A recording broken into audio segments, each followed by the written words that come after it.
Ici Louis Lemieux, votre fier député de Saint-Jean. La chaîne YouTube que vous regardez en ce moment, Studio Saint-Jean, c'est la chaîne de votre député au service de la communauté. L'idée, c'est de communiquer plus et de communiquer mieux pour aider les gens de la communauté à aider ou se faire aider par les gens de la communauté. Comme ceci.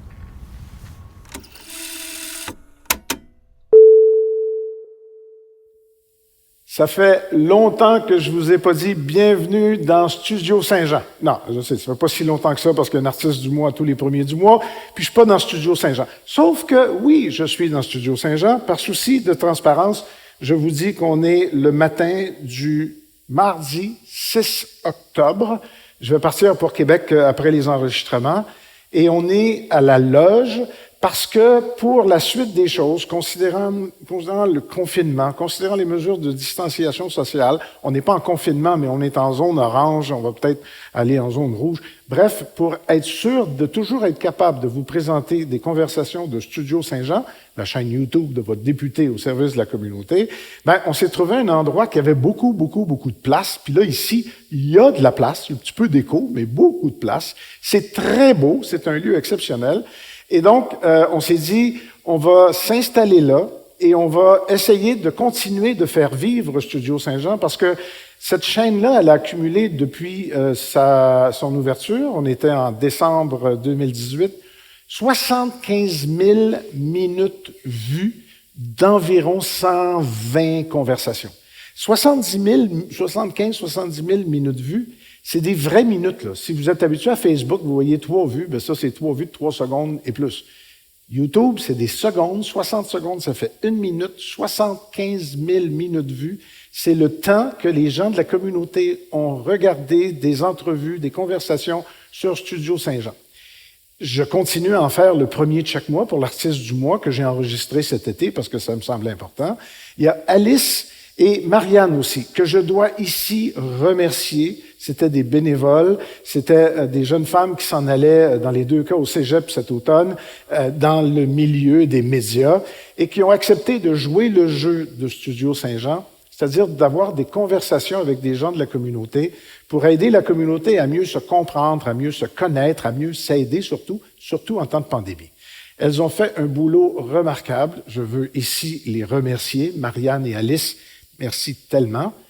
Et il se trouve que moi, je suis plus vraiment capable de faire autant d'entrevues parce que la pandémie fait en sorte que les va-et-vient avec Québec changent plus que d'habitude. Il y a toutes sortes de considérations qui faisaient en sorte, à commencer par les lieux physiques, qui faisaient en sorte que j'étais pas exactement certain de ce que je voulais faire de la chaîne.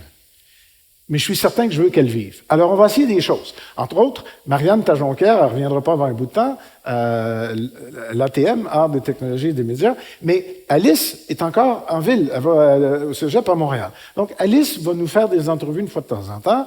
J'ai un petit jeune aussi avec qui on va travailler très fort pour essayer de le rendre capable de vous présenter des entrevues.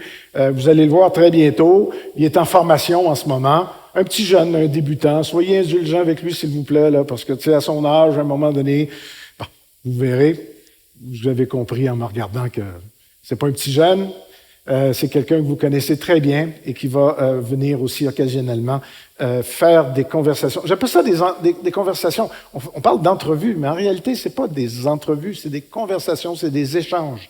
Et si vous avez des sujets pour lesquels vous voudriez qu'on fasse une conversation, un échange, une entrevue, vous nous écrivez à production@studio-saint-jean.tv parce que on ne demande pas mieux que d'aider des gens qui ont besoin d'aide et de faire connaître des gens qui ont besoin d'être connus. Luc Archambault va vous présenter sa première entrevue très bientôt au cours des prochains jours. Je suis très content qu'il ait accepté mon invitation de s'essayer. On verra ce que ça donne. Moi, je suis certain qu'il va être extraordinaire. Bon, une fois qu'on a dit tout ça, on est rendu à la première entrevue, donc conversation de la nouvelle génération de Studio Saint-Jean. Par souci pour le lieu qui est tellement beau, on n'a pas apporté notre grosse pancarte, là, Studio Saint-Jean, notre gros logo. Il serait beau, il est beau notre logo, mais il est en bois, puis ici c'est blanc. Et ici c'est beau. C'est beau parce que c'est un lieu particulier dont la responsable va nous parler. Elle est donc directrice générale de La Loge sur la rue Richelieu. C'est Martine Chandonnet. Bonjour. Bonjour, Monsieur Lemieux. Bienvenue à La Loge. Merci. Désolé de t'avoir fait patienter comme ça au bout de ton micro tout le long de ma présentation. Je prends toujours beaucoup trop de temps. Mais il y a des choses qui sont importantes, comme de dire que Luc Archambault... C'est une bonne idée, Luc Archambault? C'est une très bonne idée. Je vais dire que c'est toi qui l'as stoulé. OK, parfait. Mais effectivement, on cherchait quelqu'un, puis avec Martine, quand je suis venu voir le lieu, j'ai dit, moi, je voudrais en faire plus d'entrevues, mais j'ai plus le temps, j'ai de la misère. Tu connais-tu quelqu'un? Puis elle a dit, je pense que Luc aimerait ça, mais si tu en connais d'autres, ou s'il y a des gens qui nous regardent, qui aimeraient ça s'essayer, je ne demande pas mieux. Tout ce qu'on veut, c'est que la communauté parle à la communauté. Et toi, on est une télévision communautaire, finalement, et toi, c'est important parce que là, t'es vraiment un rouage fondamental de la communauté, ne serait-ce que parce que tu es sur la rue Richelieu et que tu as plein de monde qui passe ici pour s'installer et plein de monde qui viennent voir. Donc, quand on parle de la communauté de Saint-Jean, toi, tu les connais. Oui, bien, avec La Loge, premièrement, je suis arrivée à Saint-Jean il y a 4 ans. Puis, je voulais vraiment trouver une place pour les artistes en photographie, puis tout ça. Puis, ce lieu m'avait vraiment là, accroché. Puis, quand on a parti La Loge, ben c'est ça, il y a eu beaucoup de gens qui sont venus, qui ont pensé que les artistes, ils ont vu qu'il y avait une place. Donc, j'ai pu rencontrer beaucoup de monde, des gens que j'ai découverts, que je savais même pas qui existaient ou qui étaient artistes, que j'ai croisés au centre d'achat, à l'épicerie. Puis là, j'ai découvert ce qu'ils faisaient de façon cachée, peut-être. Là. Ben, là-dedans, il y avait sûrement des artistes, des photographes et d'autres arts visuels que tu installes ici. Mais avant de parler d'eux, on va parler de toi. Toi, tu es, a priori, passionné, appelons-le comme ça, de photographie. Oui, ben depuis 2013, je fais de la photographie professionnellement. Donc, j'en ai vraiment fait mon métier à temps plein. Je l'ai fait de façon autonome pendant plusieurs années. Puis, à un moment donné, j'avais envie de changer. Je faisais du corporatif, j'étais toute seule dans un studio. Là, j'ai eu envie de voir des gens, de revenir dans le social. Et c'est là que la galerie a pris naissance tranquillement dans mes plans. À l'origine, tu pensais beaucoup aux photographes, forcément, t'en es une, comme recherche de lieux. Puis quand tu as eu ton coup de cœur, tu voyais beaucoup d'expositions de photographes. Mais on n'est pas limité ici aux photographes. Non. Ben c'est ça. J'ai commencé au début vraiment pour les photographes parce que je trouvais qu'il n'y avait pas de place, pas de mur pour les photographes. Donc, ça a été vraiment ma priorité. Puis comme j'étais une photographe, c'est venu de soi. Ensuite, j'ai rencontré des écrivains, j'ai rencontré des peintres, puis ils m'ont dit « Ah, Martine, on aimerait ça être à la loge. » Je dis « Oui, mais vous avez des lieux, tu sais, je veux pas enlever aux photographes. » Ils ont dit « Non, on va se mélanger, on va faire des choses ensemble. » Puis tu as de la place en masse, en plus. Exactement. Donc, ça a été vraiment un beau mélange. Parce que moi, au départ, ce que je voulais, c'est vraiment de redonner les lettres d'art à la photographie. Puis je me suis rendu compte que dans le cercle des arts, il n'y a pas personne qui avait tassé la photographie. C'est la photographie qui s'était un peu reculée. Souvent, j'ai l'excuse, c'est à cause du numérique. Je pense tout simplement, c'est qu'on a fait un pas en arrière, mais les autres arts n'ont pas renié. Puis ce qui est bien, c'est que quand on échange avec des peintres, parce que moi, je vous avoue qu'il y a beaucoup de choses que je me suis inspirée d'eux, dont leur audace, de dire que peu importe ce qui arrive, puis même si on a des avancées, puis qu'on peut acheter des toiles au magasin du dollar, eux connaissent leur valeur. J'avais envie que les photographes, eux aussi, connaissent ça. Donc, c'est important de les mélanger, en fait, qu'on les fasse rencontrer. Puis c'est tellement beau ce qui en ressort aussi. C'est un lieu, tu as parlé du lieu un peu vite, tu es tombé en amour, coup de cœur, tout ça avec le lieu. Je veux qu'on en parle parce que moi, ce qui m'a frappé quand je suis arrivé ici, ben d'abord, effectivement, c'est un local. Je ne sais pas de quoi il y avait l'air quand tu es venu le visiter avant de le louer, là. Mais c'est haut, c'est grand, c'est vaste, c'est fenestré, c'est vraiment beau. Mais tu aurais pu faire ça ordinaire.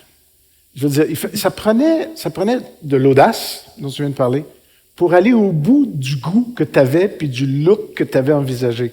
Parce que tu aurais pu dire, je vais commencer tout petit, là, avec une petite salle ici, puis plus tard, je ferai une autre salle, parce que là, il y a une deuxième salle en arrière. Puis tu aurais pu dire, je n'ai pas nécessairement les moyens de tout faire ce qu'il faudrait que je fasse, fait que je vais faire ça en étapes. Non, tu es arrivé, là, c'est vraiment top. Le lieu est extraordinaire. Bien, faire petit, je vous avoue que ça m'a même pas effleuré l'esprit. Je voulais vraiment mettre en valeur, un peu d'où le nom de la loge, c'est vraiment mettre les gens, là, tu sais, là, un peu peut-être sur un piédestal ou quelque chose comme ça. Donc, pour arriver à ce que je voulais, au résultat que je voulais, je devais avoir un lieu comme ça. Donc, il n'y a rien qui était négligé. Petit clin d'œil à mon conjoint. Il a suivi ma folie. Il la suit encore. On a mis énormément la main dans notre poche pour le faire. Et l'huile de bras que ça prenait, j'imagine, là? Oui, parce que quand on est arrivé, il y avait juste le mur derrière. Tout le reste a été monté. L'entrepreneur qui a travaillé ici avec tous les autres corps de métier, s'il y avait quelque chose qui faisait pas mon affaire, la petite madame, elle se présentait le matin et elle disait « On change ça, ça marche pas ». J'ai été très exigeante. J'ai travaillé avec des gens fantastiques, mais ça devait avoir la classe. Et ça paraît. Ça paraît. Quand on rentre, ça paraît. Moi, la dernière fois que j'étais venu, pré-pandémie, il y avait un piano blanc en avant. Oui. Et je comprends que ça faisait partie d'un événement, finalement, que tu avais eu. Donc, il y a de l'événementiel, il y a toutes sortes de choses ici. Oui, bien, le piano blanc, c'est Valérie Lahaye, c'est l'espace piano blanc qui s'était installé à louer une partie, donc pouvait faire des petits concerts intimes. Donc, c'est un petit partenariat qui a eu lieu. Mais il y en a eu beaucoup de comme ça, là. Oui, il y a eu plusieurs événements. On a eu des lancements de livres aussi. Il y a eu, dans les derniers événements importants, c'est La vie après les forces, avec des photographies de Marie-France Lécuyer. Extraordinaire. Oui, c'était un projet, ça, qui me tenait vraiment à cœur parce que c'est ce qui a fait naître la loge. Mon conjoint, c'est un vétéran. Il y a eu énormément de circulation pour ça. Puis en plus, vous êtes allé, comme on dit dans le métier en latin, all-in. Vous aviez de l'audiovisuel en arrière, vous aviez des tablettes, vous aviez plein de choses. C'était extrêmement touchant en plus. En fait, ce que Marie-France est arrivée à faire, c'est d'éduquer les gens sur ce qu'on vivait, mais de bien le faire. Pas de dire, là, vous allez comprendre. Non, c'est de dire, voici ce qu'on vit. Puis juste votre compréhension, c'était bien. Il y a des gens aussi souvent qui me disaient, quand je rencontre un militaire, quand je rencontre un vétéran, comment je fais pour établir ou juste dire, je suis conscient. Tu sais, souvent, c'est une poignée de main et un merci, ça fait la job. Et pendant cet événement-là, au départ, on voyait vraiment, nous, on dit ça comme ça, les civils, et il y avait vétérans et militaires de l'autre côté. Puis, à un moment donné, c'est devenu, ça s'est mixé, ça s'est fait naturellement et les gens ont été, là, champions. Puis, en plus, Saint-Jean-sur-Richelieu, c'est une ville garnison, là. Je veux dire, on va se le dire, on a une histoire, on a beaucoup de monde. Et c'était une façon. Effectivement, il fallait que ça se métisse, parce que c'est pas nécessairement des communautés qui... On se côtoie, mais pas tant que ça. Ici, c'est devenu une espèce de naturel. Puis c'est pas juste pour les forces. Ça a cette capacité-là, une galerie, d'amener du monde qui ont les mêmes goûts parfois, mais pas nécessairement les mêmes cercles. Alors, depuis le début, c'est toutes des belles histoires que tu vis, toi, là. C'est vraiment... d'une exposition à l'autre, c'est des découvertes, puis des gens qui se découvrent, là. Exactement. Puis en même temps, justement, comme vous dites, les gens s'ouvrent, les gens communiquent. Moi, ce que je voulais quand les gens rentrent est premièrement l'effet wow. Puis ensuite, qu'ils se sentent bien, qu'ils se sentent chez eux. Quand les gens arrivent, je vais toujours les accueillir. Je me présente en tant que propriétaire. Puis vraiment, là, j'ai dit directrice générale, je suis désolée. J'aurais dû dire la grande patronne, mais t'es pas sûre. Non, c'est correct. Mais c'est ça. C'est vraiment de présenter puis de rendre ça humain et non froid, de dire je suis dans le fond de mon bureau. Pas du tout. Il y a des gens que j'ai rencontrés une première fois, le lendemain, ils emmenaient quelqu'un. C'est comme ça, on avait déjeuné tous les dimanches. Ça, j'aime ça. Le côté humain. Combien de temps que ça roule, ça, comme ça? Le 8 novembre, ça va faire 2 ans. Oups, 8 novembre. Puis là, depuis le mois de mars, pandémie, avec tout ce que ça implique, comment ça se passe pour toi? Vous dire que tout va bien, ça va bien aller, c'est pas vrai en affaires. Moi, ce que j'ai découvert, j'étais une artiste, donc quelqu'un de très enthousiaste, puis let's go les projets, on les fait. Quand tu pars une entreprise, faut que tu deviennes entrepreneur si tu veux que ça continue. Donc, c'est pas facile. J'étais en démarrage, j'ai passé dans toutes les cracks du système. Par contre, il y a des gens qui venaient cogner, me disaient, tu continues, hein, tu vas être là quand ils vont réouvrir. Ça a été difficile pour les artistes d'arriver puis de dire, on ne pourra plus faire les vernissages pareils. Par contre, ce que ça l'a amené, puis ce que l'entrepreneuriat amène, c'est de se réinventer. Ton plan d'affaires, quand tu le fais, il n'est pas fixe pour 3 ans, c'est pas vrai. Et depuis le début, je dois réinventer, je dois bouger, je dois faire les choses. C'est certain que des fois, pendant la pandémie, je me suis couchée à terre sur mon plancher à regarder le plafond et me dire, j'arrête tout ça là. Mon conjoint me dit à ce moment-là, Martine, c'était-tu sur ta liste d'options? Jamais. Il dit, parfait, lève-toi pour qu'on continue. Et c'est ça, l'entrepreneuriat. C'est pas facile. Ceux qui pensent qu'être entrepreneur, ça devient facile, bon, il faudrait peut-être réviser la définition d'entrepreneuriat. Par contre, je ne changerais pas ça pour tout l'or au monde. On est, je l'ai dit au début octobre, pour l'instant, au moment où on se parle, on est en zone orange, ce qui te permet de fonctionner relativement normalement si on exclut le fait, comme partout ailleurs, on met des masques, qu'on va remettre après avoir éliminé cette distance qui nous sépare pour l'enregistrement, le Purel, tout le reste de la bastringue. Zone rouge, ça doit te faire peur, ça? Où est-ce que ça fait peur? C'est parce qu'en ce moment, moi, je suis vraiment, étant une entreprise privée, je suis pas comme un musée ou un centre culturel ou quoi que ce soit, je suis un commerce. Donc, les gens louent les murs, c'est des espaces de vente pour eux, puis en même temps, mais la vente par exposition. Une zone rouge, je dirais qu'on peut plus faire de rencontres. En ce moment, ce qu'on fait, c'est des vernissages privés pour avoir environ 20-25 personnes, on peut les asseoir, l'artiste peut parler. En zone rouge, on ne pourrait plus. Par contre, où ce qu'on a innové, c'est que l'artiste est présent et c'est lui qui accueille les gens, les visiteurs qui viennent, les clients, parce qu'on fait des ventes, ça continue. Ça a même, je vous dirais que l'effet a été bénéfique. Parce que tu as plus d'artistes qui viennent te voir? Bien, les artistes sont un peu plus présents en galerie. Oui. Parce que c'est la façon, étant donné qu'il n'y a pas le vernissage, puis c'est pas là que le monde vienne en masse.